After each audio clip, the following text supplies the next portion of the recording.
actividad no podría hacerse sin una documentación previa que es preciso consultar, es preciso ordenar y es preciso de alguna manera ser asequible al público que viene.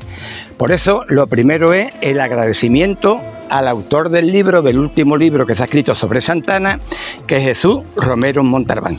Ese hombre se ha pegado un montón de tiempo investigando la historia de Santa Ana, ha sacado a la luz un montón de documentos que no se sabían que estaban ahí y por lo tanto reconocer un trabajo que a veces es un trabajo muy arduo, muy escondido, muy oscuro, que nadie ve, pero que a la larga da su fruto. Eso es lo primero, el agradecimiento y luego el reconocimiento. Bien, en segundo lugar, el patrimonio siempre es consecuencia de la historia. Todo lo que tenemos es porque la historia ha provocado que lo tengamos. Y luego, a posteriori, una vez que la historia ha terminado, lo que queda es el patrimonio y lo utilizamos para poder explicar la historia, es decir, que van de la mano. La historia y el patrimonio, los dos van de la mano. Y en tercer lugar, el patrimonio no tiene sentido si no adquiere un carácter social, es decir, si no se le enseña a la ciudadanía, si no se divulga, si no se informa, si no se explica, y luego es la ciudadanía la que valora o no valora lo que ha visto y la que de alguna manera transmite y publicita las explicaciones que se le han dado. Yo confío en ser lo suficientemente claro a la hora de dar las explicaciones, pero si no lo soy, por favor, preguntad lo que sea, que si yo no me lo sé ahora, me lo sé el miércoles que viene. Eso seguro, ¿eh? Bueno, en el orden de la explicación, lo primero es hablar del lugar geográfico en el que nosotros estamos. Podéis decirle a vuestro cuñado, el enterado, que habéis estado en la ermita de Santa Ana, pero si queréis vacilarle de verdad, podéis decirle que habéis estado en el Cerro de las Peñas, en el Risco de las Peñas o en las Peñas del Resbaladero. ¿Eso dónde está? En el Himalaya, no, en Chiclana, en la ermita de Santa Ana. Son los tres nombres que aparecen en los manuales de historia. Cerro de las Peñas, Risco de las Peñas y Peñas del Resbaladero. Y como resulta que hace relativamente poco tiempo se ha descubierto ahí arriba, en la zona del castillo, un enclave fenicio, el protagonismo que tiene este cerro ha cambiado por completo desde que apareció ese yacimiento allí. Y ya una vez que se han publicado los planos geográficos de la bahía de Cádiz en el contexto en el que están los yacimientos fenicios, pues ahora enclaves que antes no aparecían por ninguna parte en los mapas, aparecen ahora.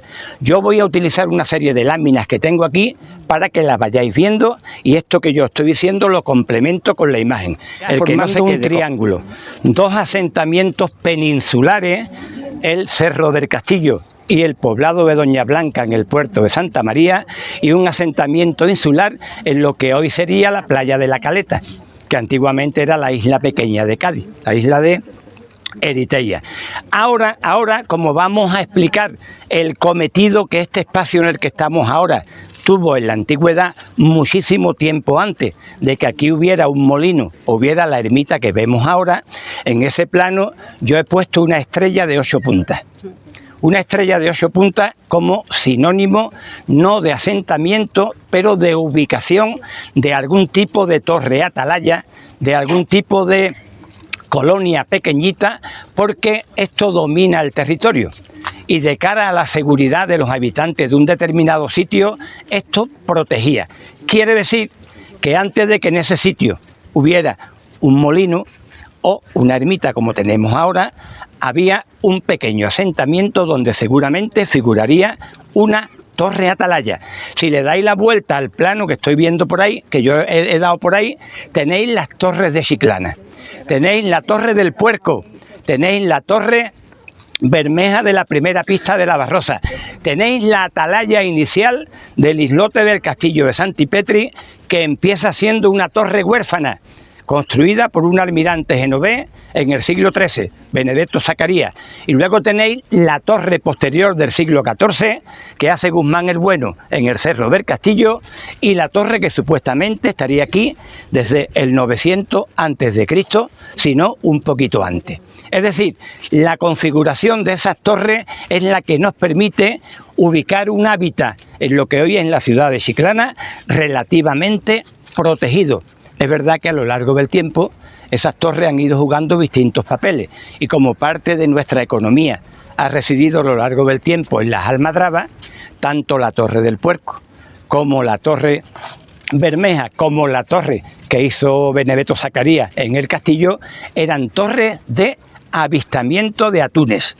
Por eso las primeras almadrabas se llamaban almadrabas de vista, porque tenían que ver el movimiento del mar de los atunes desde las torres atalayas norte. Y hay un montón de teorías esotéricas que he estado mirando, pero no me parecen fiables. Viendo toda la heráldica de los pueblos que tienen una paloma blanca en su escudo. Y nos sale que tirando hacia el Guadalquivir, donde aparece la estrella de 8 puntas, que es la estrella Venus, es el Venus que alumbra el horizonte, el 26 de julio, que es la festividad de Santa Ana, siempre aparece en la desembocadura del Guadalquivir, en la línea recta que formaría Santa Ana con el poblado de Doña Blanca, con el asta regia de Mesas de Asta de Jerez, con Trebujena y con Sanlúcar la Mayor en Sevilla, Sanlúcar donde nace el sol. Esa línea nos da un poco el origen tartésico de toda esta parte de por aquí. Pero estamos hablando de hipótesis históricas que todavía no están debidamente comprobadas. Pues entonces ya tenemos la ubicación de este espacio, la ubicación geográfica, que es un auténtico balcón a la bahía de Cádiz por un lado, a la parte de la Janda por otro y al océano por otro. Digamos que estamos en la postal de Chiclana, lo que representa iconográficamente a la ciudad, parte del patrimonio, aunque todavía no se haya declarado bien de interés cultural. Bien, ahora vamos a entrar dentro de la ermita. Nos vamos a sentar los que podamos y los que no se quedarán de pie. Y dentro de la ermita yo voy a empezar a dar una serie de explicaciones sobre la ermita inicial, que no es esta. Es lo mismo que cuando contamos la historia de la iglesia mayor, decimos, hombre, es que la iglesia mayor es del siglo XVIII, pero es que en el siglo XVI ya había aquí otra iglesia mudéjar que hubo que tirar y se construyó encima. Aquí no se dio la casuística esa. Esta no se pudo construir encima de la primitiva ermita. Se construyó en otro lado y ya veremos los motivos por qué. Vámonos para adentro. ¿Alguna pregunta? Todo.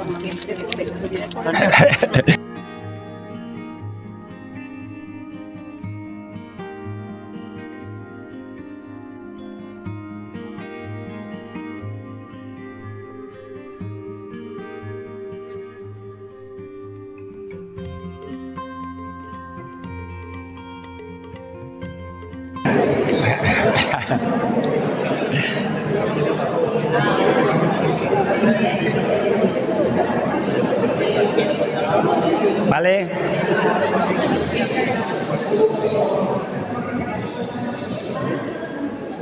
Bueno, ahora vamos a intentar explicar de dónde viene todo esto.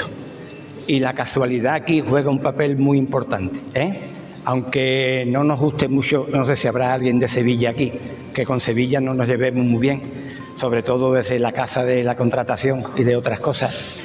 Toda esta historia nace en Sevilla, más concretamente en Triana. Triana siempre celebra una festividad de Santa Ana muy potente, Pero había un momento en que Triana estaba independiente del islote que era Sevilla. Sevilla era un islote. Y para pasar del centro de Sevilla hasta el barrio de Triana, pues montaban un puente de barcazas. Unas barcas con unos tablones por encima y se hacía el tránsito tanto de peatones como de carruajes, desde Sevilla a Triana y viceversa. Pues bien, la duquesa de Medina Sidonia, que era la dueña de todo esto, doña Ana de Aragón y Gurrea, la víspera del día de Santa Ana, va con su carruaje por encima de un puente de estos de barca, se rompen unos tablones, el carruaje cae al río y ella iba con unas ropas muy voluminosas, con mucha cantidad de tela y prácticamente nadie daba un duro porque la salvaran. Se tiraron al agua unos marineros y la salvaron. A partir de ahí, siendo la víspera del día de Santa Ana, esta mujer tomó dos decisiones. Primero, no ponerse nunca más trajes voluminosos. Ya iba más ligerita, ¿eh? Y segundo, hacer todo lo posible para que cuando volviera a Chiclana, poner en Chiclana una ermita dedicada a Santa Ana. La historia de esta duquesa, de doña Ana de Aragón y Gurrea, se las trae, ¿eh? Doña Ana de Aragón y Gurrea, para empezar, ya empezó regular, era la hija de un arzobispo. El arzobispo, el hombre, no sería celoso, desde luego, ¿eh? Y era la nieta de Fernando el Católico. Vale. Y tuvo la suerte, o la mala suerte, no se sabe bien, de que fue la quinta duquesa de Medina Sidonia y la sexta también, porque se casó con un hermano mayor que otro, pero el hermano mayor era idiota. Y duró el matrimonio 5 años hasta que consiguió divorciarse en aquella época y casarse con el hermano siguiente. Por lo tanto, ella era la duquesa quinta y la duquesa sexta. Hay un documento de don Manuel Ollero Moreno que cuenta el divorcio de esta señora y estamos hablando del siglo XVI. Es un documento que no tiene desperdicio. Bien, eso ocurre en el año 1540. Viene la duquesa aquí y empieza a darle vuelta a la cabeza de cómo puede ella montar una ermita en honor a Santa Ana. Y habla con el párroco, el vicario que tenía la villa en aquella época, don Pedro Gómez de la Cida, y deciden que poquito a poco van a ir buscando medios para construir la ermita. Pero esa ermita originariamente no se construye aquí, se construye justo detrás de donde está el callejón de Santa Ana, en una especie de boquete que había ahí, muy cerca, según dicen las crónicas, del antiguo camino de Chiclana hasta el Rincón de la Barca. El Rincón de la Barca, ya explicamos la visita de Santipetri, que era Santipetri. Ahora os voy a dar el puente de Barca, donde se cayó la duquesa, y detrás el plano de Chiclana, donde está ubicada la ermita. Pasarlo por ahí para que lo veáis. Estaría justo aquí detrás. Estamos hablando de que la ermita primitiva se construyó aquí detrás en el año 1551. Esta era feísima. Y que las imágenes que había en la ermita de Santa Ana y de la Virgen, para echarla a las dos, que repelían el buen gusto. No sé, se supone que la ermita no lo pone en ningún lado, que la ermita sería de cantería, porque la cantera estaba aquí, la piedra ya la tenían aquí. De hecho, los duques de Medina Sidonia le dieron permiso a todos los habitantes de Chiclana para que extrajeran piedra de aquí para lo que quisieran, sin ningún tipo de impuesto, ni de tributo, ni de pago en contra. De manera que se supone que esa primera ermita, bastante modesta, tuvo que ser una ermita de cantería. Y así pasó 1551 en adelante, hasta que llegamos al siglo XVIII. Estoy dando salto en el tiempo porque si no va a ser verdad lo de los bocadillos. De manera que, pasado ya 2 siglos y pico, vienen por aquí unos hermanos que viven en Cádiz. Se dedican, son los 2 grandes directivos de la Casa de la Contratación del Comercio de Indias, don Francisco y don José Manjón y Díaz de Posada. Hay que decir una cosa que ya expliqué en Santipetri, y es que Chiclana, se quiera o no se quiera, a partir de 1680, cuando nombran a Cádiz cabecera del comercio con las Indias, todavía no tiene la Casa de la Contratación, eso es más tardío. Chiclana es el mayor centro de contrabando de toda la provincia. ¿Por qué? Porque todo el que entraba en Cádiz, las aduanas de Cádiz lo crujían. Le ponían unos impuestos altísimos. Teniendo un atracadero ahí en Santipetri, muchos de los comerciantes gaditanos se compraron fincas en Chiclana, hicieron sus casas en Chiclana y vivían fundamentalmente del contrabando. Es decir, que funcionaba la economía aquí a tutiplén. Estamos hablando de una circunstancia económica que le atañe a estos dos señores que quieren construir la ermita y que quieren pagarla de su pecunio particular, aunque luego dicen las crónicas que tuvieron que ir pidiendo donativos para ir terminando la obra. Vale. Cuando se plantean construir esta ermita en la que nosotros estamos ahora, lo primero que tienen que hacer es pedir una serie de permisos. Tienen que pedirle permiso al duque de Medina Sidonia, que es el dueño de todo esto. Tienen que pedirle permiso a la autoridad militar, porque esto es la llamada zona polémica. Esto está en un sitio que, militarmente hablando, tiene mucha importancia. Tienen que pedirle permiso al cabildo de aquí, que es el ayuntamiento, y tienen que pedirle permiso al antiguo propietario del molino que había en este sitio antes de que ellos construyeran la capilla. De manera que cuando le piden permiso al gobernador militar que vive en el puerto de Santa María, pero que era coleguita de uno de los dos hermanos que iba a pagar la obra, uno de los militares de máximo rango le dice que aquí no se puede construir porque este es un sitio militarmente muy delicado. Pero como la reputación era buena y las conexiones y los enchufes también los había en aquella época, se llega a construir la ermita. Vale, se plantean la construcción de una ermita y para construirla llaman al mejor arquitecto que había en la bahía de Cádiz en aquella época, don Torcuato Cayón de la Vega. Torcuato Cayón es un elemento digno de estudio y todavía nadie ha hecho una tesis doctoral sobre la historia de Torcuato Cayón. Torcuato Cayón estaba destinado por su padre a ser cura. Él era el segundo hermano, primer hermano iba a heredar todo lo que tenía el padre y el segundo hermano iba para clérigo. Este hombre se negó porque lo suyo era la construcción. Su padre era aparejador, había vivido la construcción, el padre de la Catedral de Guadix, se habían venido a Cádiz, desde muy pequeño habían dado liado entre su padre y su tío Gaspar, que fue maestro de obra de la Catedral de Cádiz, y había aprendido el oficio de manera autodidacta. Pero era un hombre muy religioso. Cuando el padre lo obliga a ingresar en un convento, él se quita de en medio y lo primero que hace es ir a buscar a su novia para casarse con ella. Pero antes de secuestrar a la novia, secuestrarla entre comillas, porque es la novia la que le pide que se la lleve, va a pedirle permiso al obispo. Y el obispo santifica la unión porque entiende que son dos buenas personas y permite el matrimonio de Torcuato Cayón de la Vega con María de Santamán, que era el nombre de su señora.